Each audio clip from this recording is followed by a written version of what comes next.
Hello प्यारे बच्चों, आपका बहुत बहुत स्वागत है हमारे चैनल एनसीईआरटी इंडिया पे। तो क्लास 9th फिजिक्स के मोशन को हमने स्टार्ट कर दिया था और प्रीवियस लेक्चर में हमने स्टेट्स को स्टडी कर लिया था। दैट मींस कि रेस्ट एंड मोशन पार्ट को स्टडी कर लिया था। आज के इस वीडियो लेक्चर में हम डिस्टेंस एंड डिस्प्लेसमेंट को स्टडी करने वाले हैं। तो शुरू करते हैं आज के इस वीडियो लेक्चर को। तो अगर हम लास्ट लेक्चर की बात करें तो वहां पे हमने देखा था कि बॉडी अगर रेस्ट में है दैट मींस कि बॉडी की position with respect to time change नहीं हो रही है, और बॉडी अगर मोशन में है दैट मींस कि with respect to time body की पोजीशन चेंज हो रही है। तो डिस्टेंस या डिस्प्लेसमेंट भी किसको बताता है? बॉडी की मोशन को बताता है। दैट मींस कि अगर बॉडी मोशन में नहीं होगी तो हम डिस्टेंस या डिस्प्लेसमेंट की बात नहीं करेंगे। तो अब हम सारी चीजें स्टडी करने वाले हैं बॉडी के मोशन के रिगार्डिंग। तो शुरू करते हैं आज के सबसे पहले टॉपिक को, डिस्टेंस को। अब डिस्टेंस को समझने के लिए हम एक एग्जाम्पल कंसिडर कर लेते हैं। तो मान लेते हैं कि हमारे पास एक पाथ है। तो ये एक हमने कंसिडर कर लिया कि ये हमने कोई पाथ कंसिडर कर लिया और इस पाथ पे कोई एक बॉडी है वो मूव कर रही है। ठीक है, ये हमने एक कंसिडरेशन कर ली। तो अब बॉडी जब इस पाथ को कवर कर रही है, बॉडी जब इस पाथ पे मूव कर रही है, तो कोई भी बॉडी किसी भी पाथ पे जब मूव करती है तो उस पाथ पे उसने कितनी एक्चुअल लेंथ कवर करी है यही बताती है बॉडी की डिस्टेंस, या वही हो जाता है डिस्टेंस ऑफ द बॉडी। कि किसी भी पाथ पे बॉडी कितना मूव करते हुए उस पाथ पे कितना लेंथ कवर की है यही हो जाती है डिस्टेंस ऑफ द बॉडी। तो क्या देख सकते हैं कि बॉडी ने 0 मीटर से स्टार्ट किया और बॉडी मूव करते हुए यहां पे आती है। दैट मींस कि बॉडी ने इस पाथ पे क्या किया, मान लिया कि बॉडी इस पॉइंट से ए पॉइंट से मूव की और बी पॉइंट पे आ गई। दैट मींस कि बॉडी 0 से स्टार्ट करती है और 6 मीटर्स तक आ जाती है। तो बॉडी ने इस पाथ पे कितना लेंथ कवर किया? बॉडी ने इस पाथ पे 6 मीटर का लेंथ कवर किया। तो 6 मीटर क्या हो जाएगी? इस बॉडी की डिस्टेंस हो जाएगी कि इस बॉडी ने 6 मीटर का डिस्टेंस कवर किया है।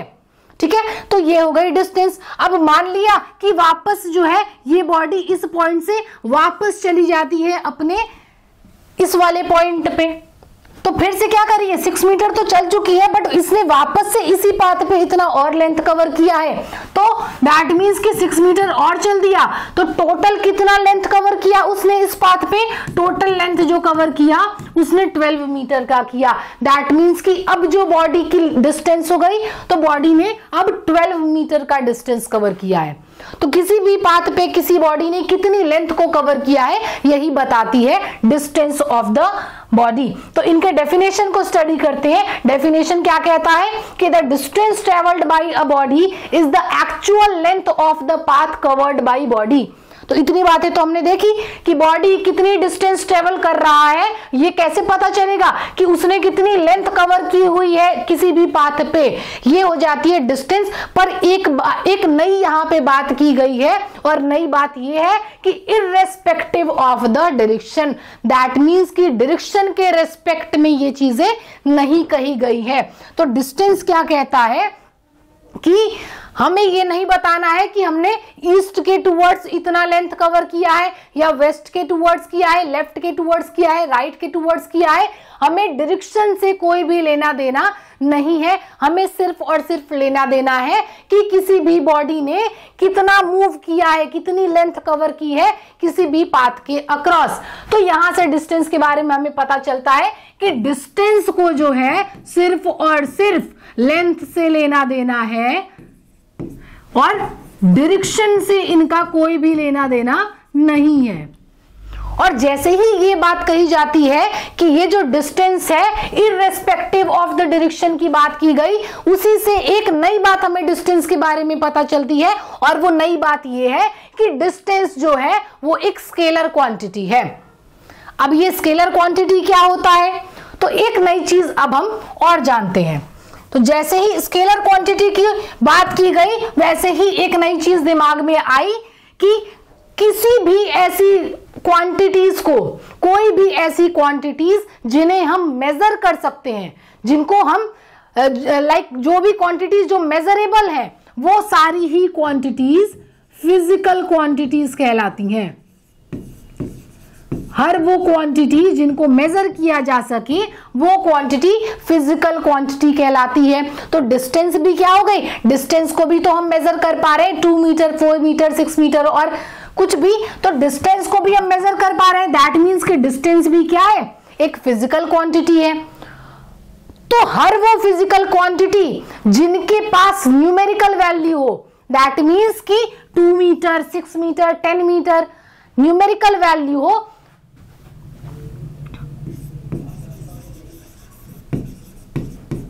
तो न्यूमेरिकल वैल्यू दैट मीन्स की मैग्नीट्यूड। तो कोई भी ऐसी फिजिकल क्वांटिटी जिनके पास न्यूमेरिकल वैल्यू हो उन्हें कहते हैं स्केलर क्वांटिटी।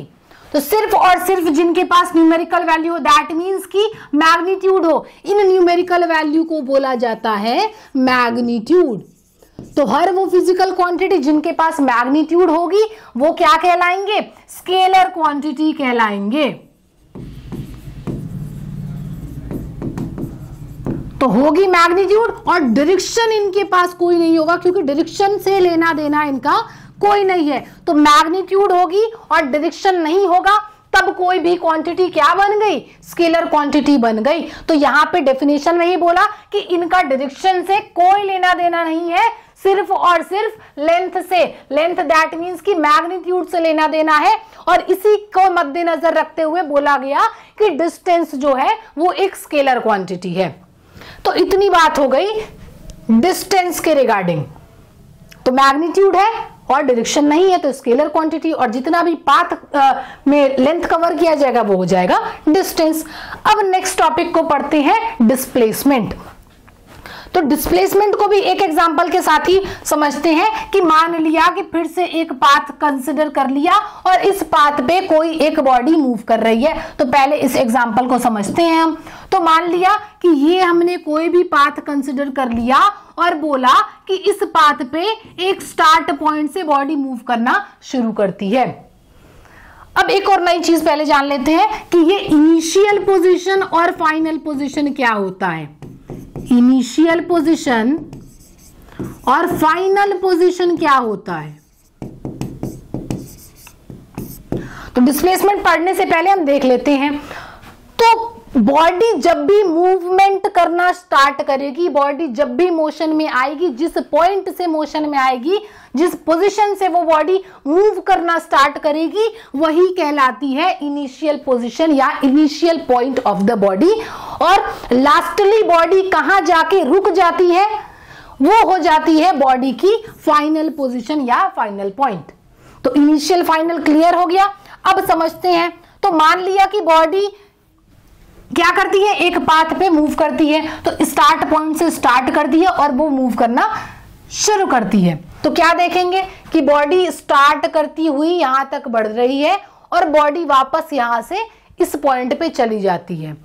तो डिस्प्लेसमेंट क्या होता है, डिस्प्लेसमेंट हम देखेंगे कि पहले तो 6 मीटर हो रहा है पर धीरे धीरे वापस से डिक्रीज होता हुआ 0 हो जा रहा है। ठीक है, और साथ ही साथ इसने क्या बोला है कि 3 meter right, 6 meter right, 5 meter right. तो अब हमें डेफिनेशन को देखते हुए हम इनको समझेंगे कि when a body moves from one position to another, तो जब कभी भी कोई बॉडी एक पोजीशन से, दैट मींस कि इनिशियल पोजीशन से फाइनल पोजीशन पे जाती है, तो the shortest distance between the initial and final position, तो बॉडी मूव करती हुई ये हो गई, मान लिया कि उनकी इनिशियल पोजीशन, और मान लिया कि लास्टली बॉडी यहां तक मूव करते हुए पहुंच गई, तो ये हो गया इनका फाइनल पोजीशन। तो इनिशियल पोजीशन और फाइनल पोजीशन के बीच की जो दूरी होती है वही होता है डिस्प्लेसमेंट ऑफ द बॉडी। तो इनिशियल पॉइंट और फाइनल पॉइंट के बीच की जो दूरी होती है वही कहलाती है डिस्प्लेसमेंट। और ये जो डिस्प्लेसमेंट होता है वो सबसे छोटी दूरी होती है इनिशियल पॉइंट और फाइनल पॉइंट के बीच की। ठीक है, तो इतनी बात क्लियर हो गई। अब इनको डेफिनेशन को देखते हैं। तो यहां पे क्या बोला गया है कि shortest distance between the initial and final position of the body along with direction. यहां पे एक नई बात बोल दी गई है कि शॉर्टेस्ट डिस्टेंस तो देख लिया इनिशियल और फाइनल के बीच का, बट यहां पे एक नई बात बोली गई है कि अलोंग विथ द डायरेक्शन। इसके पहले जब डिस्टेंस पढ़ा था तो वहां पे डायरेक्शन का कोई लेना देना नहीं था, बट यहां पे क्या बोल दिया गया है कि हमें डायरेक्शन से मतलब है। दैट मीन्स की लेंथ जो भी है वो तो है ही, दैट मीन्स की मैग्नीट्यूड तो है ही, साथ ही साथ हमें डायरेक्शन से भी लेना देना है। तभी जाके यहां पे बोला गया 2 मीटर राइट कि बॉडी यहां से मूव किया, यहां पे पहुंच गया, ये फाइनल पॉइंट, ये इनिशियल पॉइंट, इन दोनों के बीच की दूरी कितनी हो गई? फाइनल और इनिशियल के बीच की ही दूरी डिस्प्लेसमेंट होती है, तो इन दोनों के बीच की दूरी 2 मीटर हो गई। ये मूव किधर कर रहा है? राइट के टूवर्ड्स, तो बॉडी डिस्प्लेस हो गई 2 मीटर राइट के टूवर्ड्स। दैट मीन्स कि बॉडी के इनिशियल और फाइनल के पॉइंट के बीच में कितनी दूरी है? 2 मीटर की है, और बॉडी पहले इनिशियल पॉइंट पे थी, अब राइट के टूवर्ड्स मूव की है 2 मीटर और यहां पे पहुंच गई है। मूव करते हुए कहीं से भी आ रही है, बट अगर शॉर्टेस्ट डिस्टेंस के भी लास्टली बॉडी कहां पहुंच गई है? इस पॉइंट पे पहुंच गई है, राइट के टूवर्ड्स। कितना राइट? अपने पहले पोजीशन से कितना मूव कर गई? 2 मीटर मूव की। किस डायरेक्शन के टूवर्ड्स मूव कर गई? राइट के टूवर्ड्स मूव की। यही बताता है डिस्प्लेसमेंट कि बॉडी जहां से शुरू की और लास्टली फाइनली कहां पे पहुंच गई और किस डायरेक्शन के पास पहुंच गई, किस डायरेक्शन के टूवर्ड्स पहुंच गई, यही बताता है हमारा डिस्प्लेसमेंट। और ये डिस्प्लेसमेंट शॉर्टेस्ट डिस्टेंस होता है between initial position and final position. ठीक है, ये बात क्लियर हो गई। तो बॉडी क्या है यहां पे हम देख सकते हैं इस एग्जांपल को कि बॉडी पहले यहां पे पहुंचा तो 6 मीटर हो गया और वापस से कम होता गया, क्योंकि पहले इनिशियल पॉइंट क्या हो सकता है? पहला इनिशियल पॉइंट ये हो गया, अगर फाइनल पॉइंट ये है तो इन दोनों के बीच की दूरी कितनी? 6 मीटर। तो बॉडी पहले यहां पे था, अब यहां पहुंच गया है। तो बॉडी पहले था, अब कितना मूव किया है? अब 6 मीटर इसने मूव किया है, और किधर मूव किया है? राइट के टूवर्ड्स मूव किया है, तब जाके इस पॉइंट पे पहुंच गया है। एक तो ये बात हो गई। अब मान लिया कि फिर से इनिशियल पोजीशन तो यही है और बॉडी यहां पे जाता है और फिर से इस पॉइंट पे पहुंच जाता है। तो बॉडी पहले 6 मीटर तक जाता है और वापस से घूम के फिर से यहां आता है, तो फाइनल पॉइंट ये हो गया। तो अब इनिशियल और फाइनल के बीच में दूरी कितनी है? 4 मीटर्स की है। तो अब क्या पता चलता है कि बॉडी पहले तो यहां पे थी, पर अब बॉडी मूव कर गई है, 4 मीटर मूव की है राइट के टूवर्ड्स, तब जाके यहां पे पहुंची है। हमें इससे कोई लेना देना नहीं है यहां पे कि बॉडी और कितना चली होगी, फाइनली किस पोजीशन पे पहुंच गई है और अपने इनिशियल पोजीशन से किस डायरेक्शन के टूवर्ड्स मूव करके और कितना मूव कर गई है, ये हमको बताता है डिस्प्लेसमेंट। तो क्या हो गया?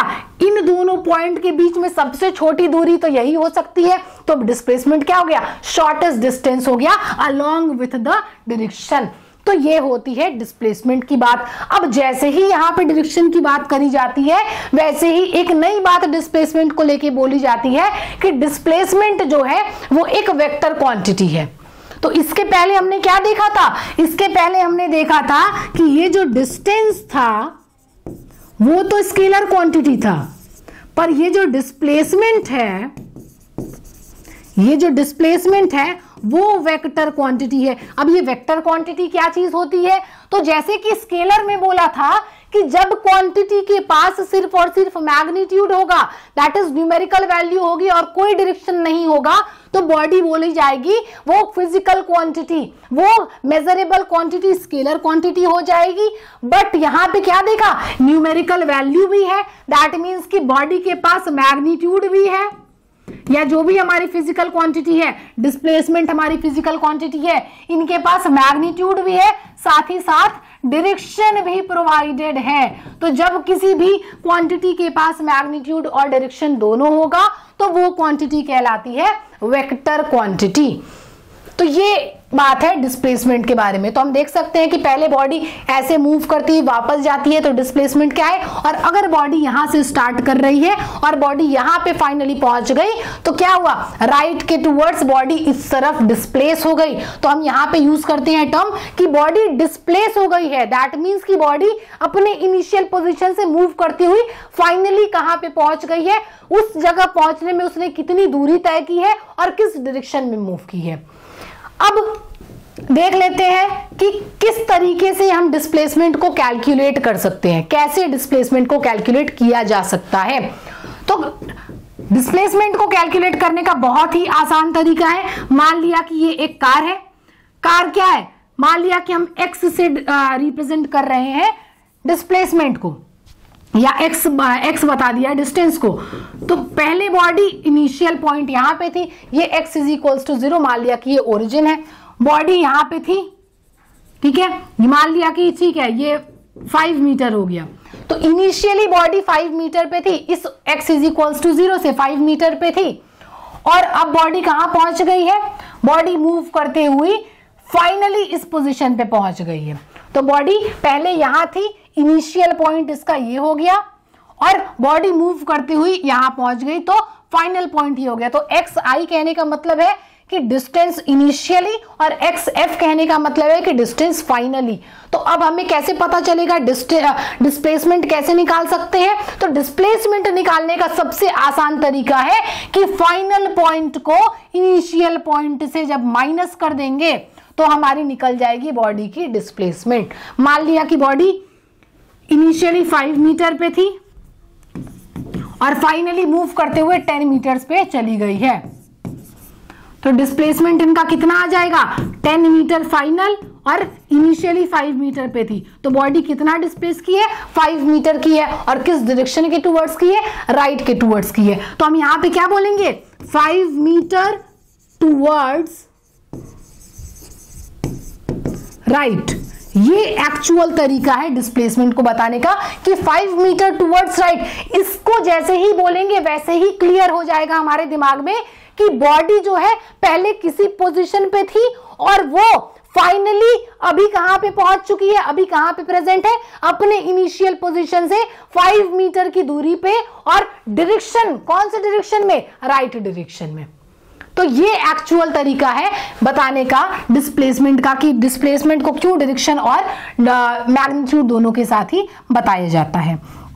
अब और कुछ एग्जांपल्स की बात कर लेते हैं। जैसे मान लिया कि बॉडी ए कोई है, इसने मूव किया बी तक, और इसने 10 मीटर मूव किया, तो यहां पे जो बॉडी की डिस्प्लेसमेंट हो जाएगी वो कितनी हो जाएगी, यहां पे बॉडी की डिस्प्लेसमेंट 10 मीटर होगी। मान लिया कि फिर से कोई बॉडी ए है, वो 5 मीटर यहां पे इधर चलती है, बी पॉइंट पे आती है, और बी पॉइंट से वापस 3 मीटर चलती है और सी पॉइंट पे आ जाती है। तो अब बॉडी ने कितना डिस्प्लेस किया, तो इनिशियल पॉइंट तो ये हो गया और फाइनल पॉइंट ये हो गया। तो बॉडी पहले इस पॉइंट पे थी, अब इस पॉइंट पे है, तो क्या हो जाएगा, 3 मीटर इतना चल दिया, तो अभी इस पॉइंट पे बॉडी का डिस्प्लेसमेंट कितना हो जाएगा, 2 मीटर्स हो जाएगा, क्योंकि 5 मीटर यहां पे चल के आ गए और 3 मीटर वापस से चले गए। तो पहले कहां थी और अब कहां पहुंच गई है, इसी के बीच की दूरी, इसी के बीच की शॉर्टेस्ट डिस्टेंस डिस्प्लेसमेंट होती है।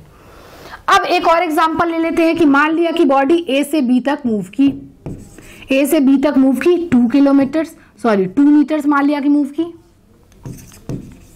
और बी से सी तक मूव किया 3 मीटर। अब डिस्प्लेसमेंट कैसे निकालेंगे, क्योंकि हमने तो ये बोल दिया है कि डिस्प्लेसमेंट जो है वो शॉर्टेस्ट डिस्टेंस है। तो डिस्प्लेसमेंट निकालने का ये सबसे आसान तरीका है कि जो इनिशियल पॉइंट ए हमारा क्या हो गया, ए तो हमारा इनिशियल पॉइंट है और सी क्या है, फाइनल पॉइंट है। सिंपल क्या किया जाता है कि एक स्ट्रेट लाइन से ए और सी को ज्वाइन कर दिया जाता है। एक स्ट्रेट लाइन इनिशियल पॉइंट से निकाला और फाइनल पॉइंट को ले जाके उससे जोड़ दिया, और यही स्ट्रेट लाइन जो है डिस्प्लेसमेंट को बताता है। यही स्ट्रेट लाइन डिस्प्लेसमेंट को बताता है। तो स्ट्रेट लाइन ही सबसे छोटी लाइन होगी। डिस्प्लेसमेंट क्या था? Shortest distance. यही स्ट्रेट लाइन सबसे छोटी लाइन होगी या सबसे छोटी डिस्टेंस होगी ए और सी के बीच में। चाहे हम ये कोई भी दूरी तय कर ले, इधर उधर कैसे भी जाए, हम AC जो AC पॉइंट है उससे छोटी डिस्टेंस हम नहीं कवर कर सकते हैं। तो AC is the displacement and it will be the shortest distance between A and C। अब इनको निकालने का सबसे आसान तरीका क्या हो जाएगा? पाइथागोरस थ्योरम लगा देंगे। तो A से B तक 2 मीटर था, B से C तक 3 मीटर था। अब A और C के बीच की दूरी क्या हो जाएगी? पाइथागोरस लगाएंगे तो क्या? 2 का स्क्वायर प्लस 3 का स्क्वायर, दैट मीन्स की व्हाट? 4 प्लस 9। तो यहाँ पे क्या हो जाएगा? 4 प्लस 9 √13। तो इस तरीके से हम निकाल सकते हैं। ठीक है, पाइथागोरस थ्योरम निकाल के लगा के यूज करते हुए हम डिस्प्लेसमेंट को फाइंड आउट कर सकते हैं। तो ये तो बात हो गई डिस्प्लेसमेंट के बारे में। तो सिंपली डिस्प्लेसमेंट क्या है कि जब हम इनिशियल और फाइनल पोजीशन को एक स्ट्रेट लाइन से ज्वाइन कर दे तो वही शॉर्टेस्ट डिस्टेंस हो जाती है, उससे छोटी और कोई लाइन नहीं होगी और वही हो जाती है डिस्प्लेसमेंट। अब नेक्स्ट हम बढ़ते हैं, एक नई चीज जानेंगे कि किसी भी बॉडी अगर मूव कर रही है, कोई भी बॉडी है, कोई भी मूविंग बॉडी है, तो distance travelled by a moving body can not be zero. तो डिस्टेंस जो है, कोई भी बॉडी अगर मूव कर रही है तो डिस्टेंस जीरो नहीं हो सकता है, पर उनका डिस्प्लेसमेंट जीरो हो सकता है। क्या ये बात सच है? तो आइए हम इनको एक एग्जांपल के साथ समझते हैं। तो जैसे कि यहां पे क्या देखा, ए पॉइंट से एक बच्चा है, ए पॉइंट से मूव करना शुरू करता है, उसने अलग अलग तरीके से पाथ को किया। अब हमने बात की थी कि इनिशियल पॉइंट इनका ए है, इनिशियल पॉइंट ए है इनका, और फाइनल पॉइंट क्या है? इनिशियल पॉइंट ए है और फाइनल पॉइंट क्या है? बी है। तो ए और बी को स्ट्रेट लाइन से जोड़ेंगे तो ये बॉडी हम देखेंगे कि बॉडी कहीं भी मूव कर रही है, ये स्ट्रेट लाइन इनकी डिस्प्लेसमेंट को बता रहा है। जो रेड लाइन है वो डिस्टेंस है कि बॉडी अलग जगह पाथ कवर करते हुए चल रही है, तो वो डिस्टेंस हो गई। बट डिस्प्लेसमेंट क्या होगा कि बॉडी एक्चुअली कितना अपने इनिशियल पॉइंट से हट गया है, किस डायरेक्शन के टुवर्ड्स, उनको हम स्ट्रेट लाइन से जोड़ते हुए चलेंगे और वही डिस्प्लेसमेंट हो जाती है। तो एक एग्जाम्पल जिसमें डिस्टेंस तो जीरो नहीं होगी बट डिस्प्लेसमेंट जीरो हो जाएगी, वो क्या हो सकता है? एक सर्कुलर पाथ। कि मान लिया कि इस सर्कुलर पाथ पे बॉडी ने ए से स्टार्ट करना, ए से मूव करना शुरू किया, बॉडी ए से मूव कर रहा शुरू कर रहा है और फिर से वापस इसी पॉइंट पे आ जाता है। तो बी पॉइंट मान लिया कि, तो इनिशियल पॉइंट भी ए होगा और फाइनल पॉइंट भी ए होगा, भले हमने उनको नाम बी दे दिया है। तो डिस्टेंस तो इसने पूरा सरकमफेरेंस कवर किया, सर्कल के सरकमफेरेंस जितना इसने डिस्टेंस ट्रेवल किया, तो डिस्टेंस यहां पे क्या हो जाएगा? डिस्टेंस जो हो जाएगा वो 2 पाई आर के बराबर हो जाएगा, क्योंकि बॉडी ने पूरी सरकमफेरेंस कवर की है। वहीं डिस्प्लेसमेंट की बात करेंगे तो बॉडी का डिस्प्लेसमेंट कितना हो जाएगा? बॉडी का डिस्प्लेसमेंट यहाँ पे 0 हो जाएगा, क्योंकि बॉडी जहां से शुरू की थी वापस वहीं आ गई। कुछ और एग्जांपल ऐसे क्या हो जाएंगे? बॉडी ए पे है, 5 किलोमीटर मूव किया और वापस से बॉडी वापस से यहीं आ गई, तो बॉडी की डिस्टेंस तो 10 किलोमीटर हो जाएगी। 5 इधर गए, वापस से 5 आए, बट डिस्प्लेसमेंट क्या हो जाएगी? 0। तो जब कभी भी बॉडी कहीं से भी घूमती फिरती आती हुई आए और अपने वापस से उसी पोजीशन पे आ जाए तो डिस्प्लेसमेंट क्या हो गया? 0 हो गया। पर डिस्टेंस जो है वो काफी ज्यादा भी हो सकता है। तो इतनी बातें थी डिस्टेंस एंड डिस्प्लेसमेंट के बारे में, जो कि हमने बहुत ही आसान तरीके से समझा है। तो आज के वीडियो के लिए इतना ही, जिसमें हमने ये जाना कि डिस्टेंस क्या होता है और डिस्प्लेसमेंट क्या होता है। अब मिलते हैं आपसे नए टॉपिक के साथ अगले वीडियो में, तब तक के लिए थैंक यू सो मच।